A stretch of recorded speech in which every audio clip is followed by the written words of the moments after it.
Salam sejahtera Malaysia, denyut nadi suara rakyat bergema di channel ini. Jangan lupa tekan butang subscribe, like dan share. Malaysia kita punya, cintai Malaysiaku, kita jaga kita.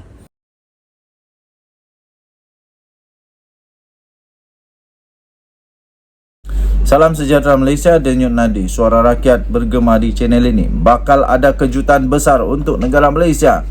Pasti bakal akan merubah landscape politik negara Malaysia. Tidak lama lagi. Ada desas-desus menyatakan bahawa adanya pertukaran dalam kabinet Malaysia. Kerana itu Ahmad Zahid Hamidi tidak ada pilihan kecuali tampil dan memberikan penjelasan atau memberikan komen tentang perkara tersebut. Beliau berkata rombakan kabinet adalah hak mutlak dan budi bicara Perdana Menteri. Itu kata Timbalan Perdana Menteri Datuk Seri Zahid Hamidi. Ahmad Zahid Hamidi berkata demikian pada satu sidang akhbar selepas Majlis Kemuncak Minggu Latihan Kebangsaan NTW 2023 di Pusat Konvensyen Antarabangsa Putrajaya pada Sabtu yang lalu. Okey, jadi Datuk Seri Zahid Hamidi berkata, lazimnya tiada seorang pun Perdana Menteri yang berbincang dalam mesyuarat kabinet untuk melakukan rombakan. Katanya ketika ditemui selepas merasmikan majlis tersebut.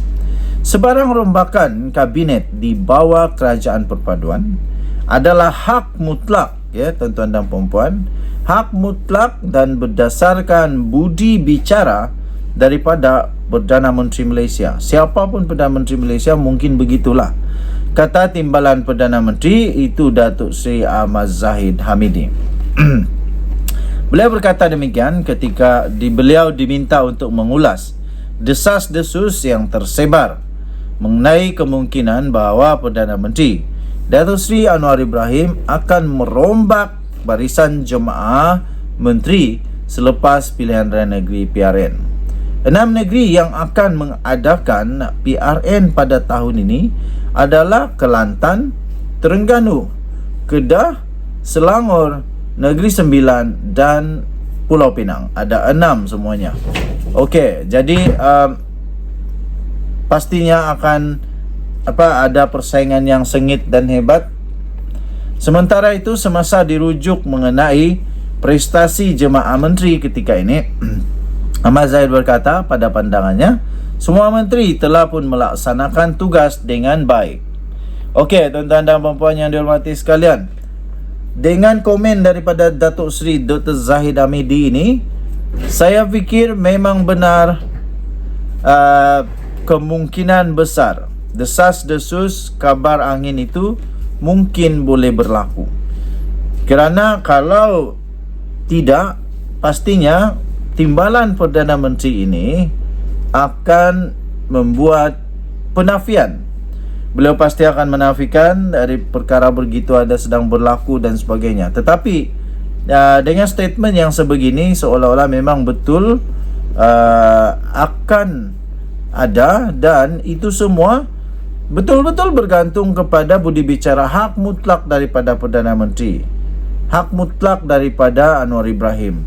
Dia nak buat boleh, dia tak mau buat pun boleh.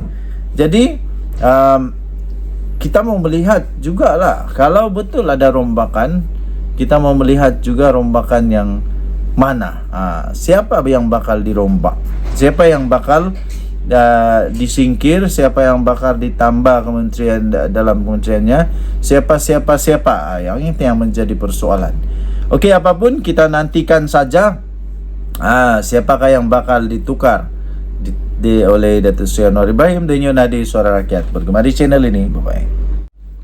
Salam sejahtera Malaysia, denyut nadi suara rakyat bergema di channel ini.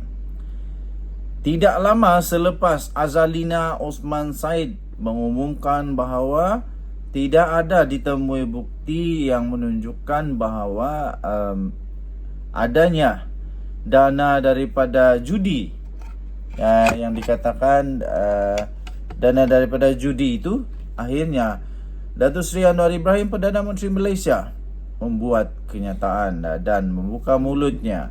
Dan inilah komen beliau. Saya tidak buat dakwaan tanpa asas, kata Datuk Seri Anwar Ibrahim. Datuk Seri Anwar Ibrahim mempertahankan kenyataannya bahawa sebahagian dana pilihan raya umum PRU dimiliki Perikatan Nasional yang juga Parti Melayu dan Islam diperoleh hasil daripada syarikat perjudian.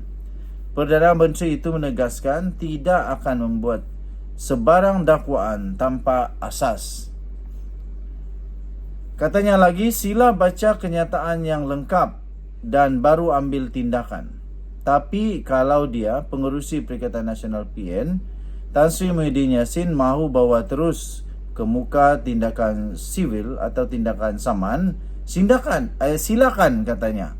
Saya tidak akan keluar kenyataan kalau saya tidak ada asas, kata beliau ketika ditemui oleh media selepas merasmikan Pesta Buku Antarabangsa Kuala Lumpur kali ke-40 di Pusat Dagangan Dunia di Kuala Lumpur pada hari ini. Beliau mengulas kenyataan Muhyiddin Yassin yang dilaporkan sedang berbincang dengan peguam mengenai kemungkinan untuk mengambil tindakan undang-undang terhadap Anwar berhubung isu berkenaan.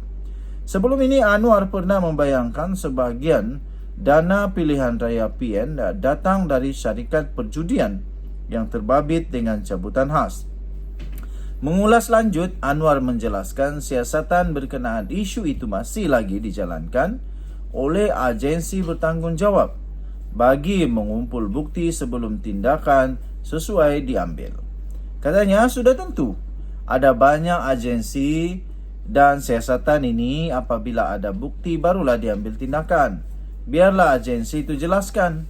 Katanya menjawab soalan sama ada siasatan berkait isu itu masih lagi diteruskan.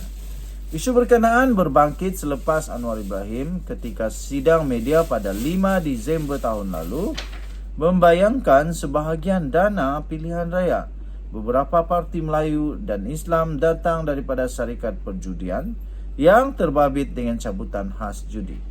Sementara itu, dalam jawapan bertulis di Parlimen, Menteri di Jabatan Perdana Menteri Undang-Undang dan Reformasi Institusi, Datuk Seri Azalina Osman Said memberitahu siasatan oleh Suruhanjaya Pencegahan Rasuah Malaysia SPRM tidak dapat membuktikan dakwaan parti PN menerima dana daripada syarikat perjudian untuk berkempen dalam PRU ke-15 yang lalu. Susulan kenyataan itu, pemimpin pembangkang bertali arus mendesak Anwar membuat permohonan maaf atas dakwaannya sebelum itu. Pada itu menjawab dakwaan Presiden PAS Tan Sri Abdul Hadi Awang berkenaan pindaan rang Undang-Undang RUU Mahkamah Syariah Bidang Kuasa Jenayah atau RUU 355, Anwar menemplak PAS yang disifatkan lupa membangkitkan hal itu ketika dalam kerajaan. Katanya semasa jadi kerajaan dia lupa. Bila sudah jadi pembangkang dia bangkit. Itu bukan Islam namanya, kata Datuk Seri Anwar Ibrahim. Tapi itu namanya politik murahan, kata Datuk Seri Anwar Ibrahim. Semalam Abdul Hadi mendakwa usaha PAS mahu merealisasikan pindaan RUU berkenaan mendapat tentangan daripada sebahagian UMNO dan Pakatan Harapan. Dunia Nadi Suara Rakyat bergema di channel ini. Bye-bye.